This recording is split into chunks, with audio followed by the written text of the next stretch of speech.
जय हिंद। स्वागत है आप लोग के आपके अपने YouTube चैनल गुरुजी ऑनलाइन क्लास पे।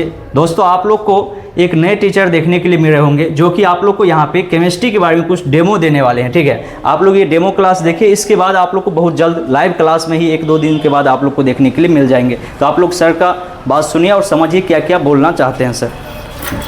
आज हम आप लोग को इनऑर्गेनिक का बेसिक कंसेप्ट बता रहे हैं, जिसमें आपको रिएक्शन बनाना, वैलेंस इलेक्ट्रॉन याद करना और वैलेंसी याद करना बताया जाएगा। क्योंकि वैलेंस इलेक्ट्रॉन जब तक नहीं जानिएगा तब तक आपको वैलेंसी नहीं आएगा, और पूरा इनऑर्गेनिक का रिएक्शन जो है वो पूरा आपका वैलेंसी पे बना हुआ है। तो आज हम आप लोग को, वैसे आप लोग 11th-12th के स्टूडेंट हैं तो आप लोग को एटॉमिक नंबर ये सब के बारे में पता होगा। एटॉमिक नंबर से किसी भी एलिमेंट्स का वैलेंस इलेक्ट्रॉन निकालते हैं और वैलेंस इलेक्ट्रॉन के आधार पे हम उसका वैलेंसी निकालते हैं। वैलेंस इलेक्ट्रॉन कहने का मतलब हुआ किसी तत्व के बाह्यतम कक्षा में जो टोटल इलेक्ट्रॉन होता है वो उसका वैलेंस इलेक्ट्रॉन कहलाता है, जिसको हिंदी में आप संयोजी इलेक्ट्रॉन कहते हैं। हिंदी में संयोजी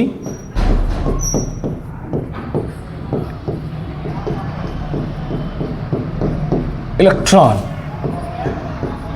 ये संयोजी इलेक्ट्रॉन बना है इलेक्ट्रॉनिक कॉन्फ़िगरेशन के आधार पे। इलेक्ट्रॉनिक कॉन्फ़िगरेशन जैसे हमने लिखा है यहाँ, एक तत्व ले लिया सोडियम जिसका एटॉमिक नंबर है 11। इसका जब हम इलेक्ट्रॉनिक कॉन्फ़िगरेशन निकालेंगे तो 1s2, 2s2, 2p6 और 3s1। यहाँ हमें बताना है आपको कि संयोजी इलेक्ट्रॉन इसका कितना है। तो देखिए आप अच्छे से, इसका सबसे लास्ट सेल कौन सा है, तो तीसरा है सबसे लास्ट कक्षा। और तीसरा में कितना टोटल इलेक्ट्रॉन है, तो तीसरा में कुल है आपका 1 इलेक्ट्रॉन। तो जो अंतिम कक्षा का इलेक्ट्रॉन होगा वो सभी इलेक्ट्रॉन कहलाता है संयोजी इलेक्ट्रॉन।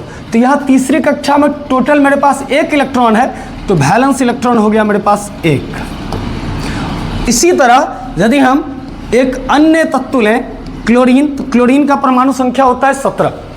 इसका सबसे पहले इलेक्ट्रॉनिक कॉन्फ़िगरेशन निकालेंगे, 1s2, 2s2, 2p6, 3s2, 3p5। अब यहाँ तीसरी कक्षा में 1 इलेक्ट्रॉन था, तो आपने बताया वैलेंस इलेक्ट्रॉन 1 है। यहाँ तीसरी कक्षा में s ऑर्बिट भी है और p ऑर्बिट भी है, s ब्लॉक और p ब्लॉक। तो यहाँ s ब्लॉक में टोटल 2 इलेक्ट्रॉन और p ब्लॉक में टोटल 5 इलेक्ट्रॉन। तो यहाँ जो अंतिम कक्षा है वो s और p दोनों मिला के है, तो यहाँ s में 2 और p में 5, तो कुल मिला के वैलेंस इलेक्ट्रॉन आपका हो गया 7। इसी वैलेंस इलेक्ट्रॉन पे आपका निकलता है वैलेंसी, जिसको हिंदी में कहा जाता है संयोजकता। कोई भी तत्व का संयोजकता मतलब क्या हुआ, जितना आवर्त सारणी पीरियोडिक टेबल में कुल 118 तत्व है, इस 118 तत्व में नोबल गैस वर्ग 18 को यदि आप हटा दें तो जो भी तत्व है वो अस्थायी होना चाहता है एज इट इज वर्ग 18 की तरह। इसमें कुछ तत्व अपना इलेक्ट्रॉन त्याग कर देते हैं, कोई तत्व अपना किसी दूसरे तत्व से इलेक्ट्रॉन ग्रहण कर लेते हैं। तो यह इलेक्ट्रॉन देना और लेने की प्रक्रिया को हम वैलेंसी कहते हैं, जिसको संयोजकता हिंदी में कहा जाता है। इसको आप डिफिनीशन के तौर पर समझिएगा। तो कोई तत्व अस्थायी बनने के लिए जितने इलेक्ट्रॉन का त्याग या ग्रहण करता है वह उसका संयोजकता कहलाता है। जैसे हम यहाँ लें सोडियम, तो सोडियम के तीसरी कक्षा में 1 इलेक्ट्रॉन है, और इसके जब पीछे आइएगा तो दूसरी कक्षा में 2 यहाँ और 6 यहाँ, तो कुल मिला के यहाँ 8 पुर रहा है। क्लोरीन में जब आप आइएगा तो 2 यहाँ, 5 यहाँ कुल है 7, और जब आप इसके पीछे आइएगा तो टोटल है 8। तो यहाँ जो होगा 1 इलेक्ट्रॉन त्याग के इसका वैलेंस संयोजकता जो होगा वो हो जाएगा आपका 1, और यहाँ 1 इलेक्ट्रॉन लेके इसका भी संयोजकता हो जाएगा वैलेंसी 1 के बराबर। मतलब हुआ संयोजी इलेक्ट्रॉन यदि 4 से नीचे है तो वह इलेक्ट्रॉन त्याग करता है, यदि वह 4 से आगे है तो वह 8 बनाने के इलेक्ट्रॉन को ग्रहण करता है। तो ये आपका हो गया वैलेंसी और वैलेंस इलेक्ट्रॉन। वैलेंसी और वैलेंस इलेक्ट्रॉन के आधार पर हम बनाते हैं रिएक्शन। दुनिया की कोई भी रिएक्शन पॉजिटिव और निगेटिव कंपाउंड या इलेक्ट्रॉन एलिमेंट्स के आधार पे बनाया जाता है। इसको बनाने का सबसे बेस्ट तरीका है कि दो तत्व यदि P1N1 है और P2N2 है, तो P मतलब हुआ पॉजिटिव, N मतलब हुआ निगेटिव। जब आप कंपाउंड बनाते हैं तो वहाँ पहला एलिमेंट्स जो होता है वो पॉजिटिव होता है और उसी में अटैच जो होता है पहला एलिमेंट्स, दोनों का पहला एलिमेंट्स, वो दोनों एक पॉजिटिव और एक निगेटिव होता है, और दूसरा पॉजिटिव दूसरा निगेटिव। तब इसमें रिएक्शन बनता कैसे है, तो P1 जाता है N2 के पास, तो P1 और N2 बनाता है, और P2 आता है ई वाला पॉजिटिव ई वाला निगेटिव के पास, तो बन जाता है P2N1।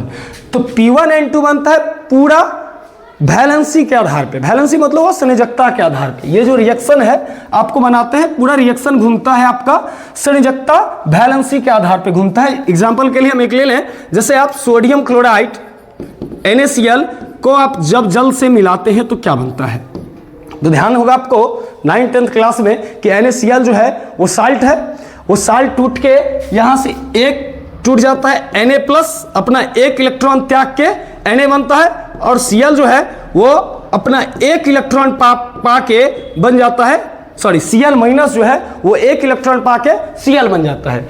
और जल जो है ये आपका टूटता है H+ और OH- में। ये अकॉर्डिंग टू 9th-10th क्लास आपको पता होगा। तो यहाँ आपको P1 हो गया आपका Na और N1 हो गया Cl।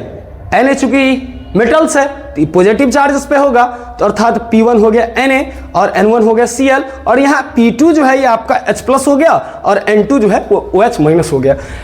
यहाँ H+ जो है ये डुअल नेचर दिखाता है, कभी प्लस चार्ज दिखाता है कभी माइनस चार्ज दिखाता है, इसके पास डुअल नेचर होता है, इसलिए इसको पीरियोडिक टेबल में एक निश्चित स्थान दे के नहीं रखा गया है। इसके बारे में हम एक्सपेंडेड फॉर्म में पढ़ेंगे तब जब हम पीरियोडिक टेबल पढ़ेंगे, डुअल नेचर ऑफ हाइड्रोजन पढ़ेंगे। हम आपको सिर्फ और सिर्फ अभी हल्का फुल्का डेमो दे के समझा रहे हैं।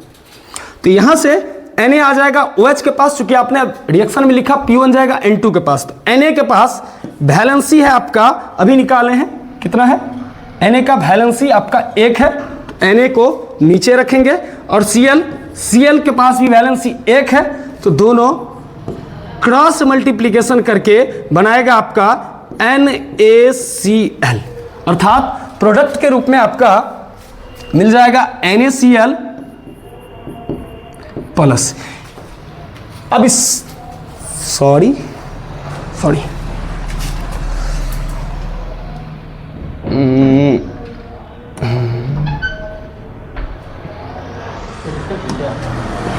मिस हो गया था।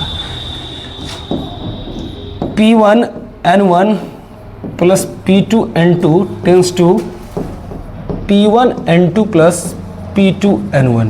रिएक्शन मेनली थोड़ा प्रॉब्लम हो गया था, हमको पता नहीं था, क्लीन सीधे लगा दिए। अच्छा, तो NaCl को जल से मिलाना है, तो Na थोड़ा वहाँ वैलेंसी उल्टा हो गया था, इसलिए यहाँ आपको रिएक्शन दूसरा बताया जा रहा है। तो Na प्लस और प्लस Cl माइनस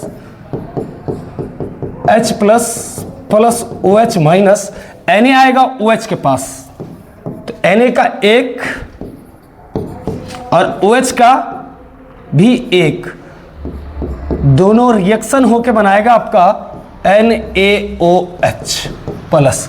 इसका पॉजिटिव इसका निगेटिव, हाइड्रोजन का वैलेंसी 1 और OH का वैलेंसी आपको याद होगा 9th-10th क्लास से, ये दोनों मिलके बना लेता है H2O, सॉरी